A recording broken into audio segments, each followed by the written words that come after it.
Welcome to Survey of Calculus. The idea of this video is to orientate you to the course, get you moving in the right direction, and off to a good start. Now, one thing I like about this class is we have a very diverse group of students involved.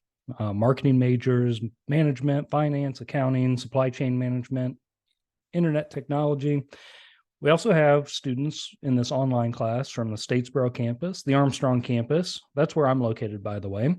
And some students that are fully online this semester. Some of you have recently had math classes, others it's been a while. But what we all have in common is we want you to get through this class. You need it to graduate. So to get you started on this, initially what's going to happen is there'll be an announcement here. There'll be an attendance verification. When you first log into this class, that's what you want to be doing first. I believe it's due the 13th. All right, the next thing I'm going to go through is most of the stuff in this class is up here in content in this tab in the very top left. So I'm going to click on that and walk you through this. Now, this has been basically arranged in modules that are 1 week long for each of them. Due dates will be included in the course calendar, so you can keep up to date on that. The first thing we have is the course orientation. If you click through here, some of the basic things about getting oriented to the course, this video will also be included, I believe, in course structure.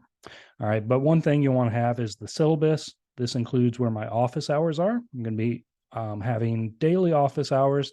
I want you to get through this and I want to help. All right, so if you have questions that come up, please either see me in person or use the link that's included in the syllabus. That also includes where all of your grade comes from, broken down there in the syllabus. Questions for the professor. This is a forum that if you have any questions that come up, you can either ask them through this and I'll respond so that everyone can see the answer to that, or you're welcome to email me as well.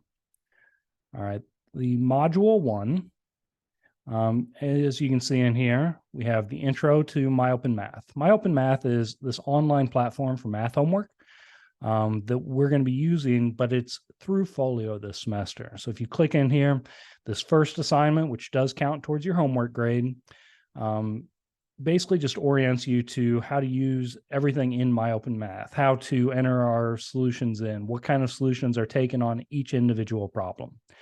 You really don't have to have much math knowledge at all to do this assignment. The real knowledge starts in section 1.1. And all of chapter 1 is an intense algebra review. Basically, we're creating a foundation in which we can build on to do all the calculus. So the best way to go through this class is on each one of these sections, I have a lecture and then a homework for each one. All right, if I click on the lecture, you'll see on the inside here, I've made a web page. The first thing on each one of these is the notes. All right, these are the same notes that are included in the lecture. I would encourage students to click on this, then you can print them out. But what I've done is inside of this web page, I've got your problems, and then I've worked out the same problems with a video underneath. The notes at the top here do not include the videos. Of course, you can't really print those out. Remember that for each week in a regular class would be 150 minutes. I've made the video so they're going to be shorter than 150 minutes, but basically you want to spend that time, an equivalent amount of time, working on the lectures, going through those, and then work on the homework outside of those. It's the same exact material as what would be covered on an in-person class, but it's up to you because you've signed up for an online class to make sure that you put in the time and effort to do well in this. As you can see, one at a time here, I've gone through, we have identifying whether this table defines a function, and you have a video that goes right along with that.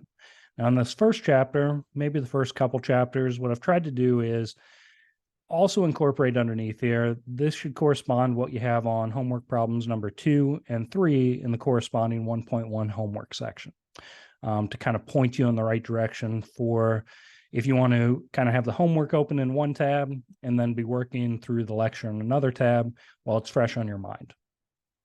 All right, speaking of the homework, let's go back out here to our section 1.1 and I'll show you what the homework looks like.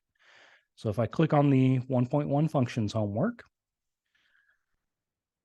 And I'm going to go ahead and resume this because I've already been working on it a little bit to get it associated with your grade book.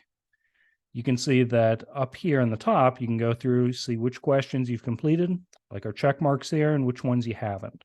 So I believe that question corresponded with number 2. You'll see that there's a very similar question up here. Now, there are videos in the homework, but you're going to get a much deeper understanding of this content by going through the lecture, watching those videos, and they're not always the exact same videos by any means. Under here, you can also see that we have message instructor. If you click this link, what that's going to do is send me an email with your exact numbers in your problem, and then ask a question. Let me know what you've tried, what's working, what's not working. Don't just say, I don't know how to do this. That's not a very good question to message your instructor with. Hopefully that makes pretty good sense as we're going through it. Next, I'm going to go back out here to our table of contents and the content tab. Like I said, each one of these, if you take a look, with each one of these modules, our section 1.1, we have due dates already included for each one of our sections that are going to go through and be in the calendar. If you stay up to date on things, you shouldn't be a bad thing at all in this class, but don't get behind and start things early so you have plenty of time to work on them. You also have a participation grade in this class. All right, the first one is in Module 1, we have our introductions. This should be a very simple introductions communication post. You want to introduce yourself, tell us something about yourself, and then respond to someone else. You can ask them a question from their post. You can answer a question that's been asked of you, but just some short interaction with a classmate. I know that online classes can be very isolating, so that's the idea of this. Throughout the semester, there are going to be different types of participation grades. When we get to our first exam, which is included here after Module 4, you can see it's going to be exam 1 is on February 3rd. So clicking on that, you'll see kind of the breakdown of this, that you're going to be required to do this on paper, but you'll be within Respondus Lockdown Browser. So requirements for that are you're allowed paper, writing utensils, a calculator, and a cheat sheet. So as you're working through the lectures, I would encourage you writing down any formulas, things like that you think will be helpful come exam time. With the lockdown browser, you're going to get 60 minutes, a time restriction to go through this. After you complete the exam within that 60 minutes, you answer a yes/no question, and that'll bring up a Dropbox. All right, a Dropbox folder where you're going to take pictures of your exam, creating a PDF file, and then submitting those to the Dropbox. Now, prior to the first exam, what we're going to do is a couple of short practice exams. The ideas of these practice exams are to orientate you to how the Respondus Lockdown Browser is going to work, but also teach you basically how to make these PDFs of multiple pages. You aren't going to have enough room to show your work on a single page to get through these exams. I will also say a 60-minute time restriction isn't going to allow just your cheat sheet to be the only thing you rely on. You're going to have to know how to do these problems and how to show your work. Now, in my videos, I try to do a good job of showing an adequate amount of work, and you should be replicating that basically come exam time. Again, that 60-minute time restriction is a challenge for some students, that it's really important that you know how to do them. You're not just relying on your cheat sheet. After you complete the exam, though, you get 10 minutes to submit your PDF to the Dropbox. Shouldn't have any problems with that because we'll practice it before we get there. Some other kind of convenient things to know about are Pulse is an app that maybe you've used before. I would encourage you to download it and get it associated with this class. Basically, it reminds you if due dates are coming up. Hey, you need to be working on this. You have an exam coming up in a day or two, that sort of thing. I will really encourage you, though, get started early on these, and that's the homework, but also like these participation grades, the introductions.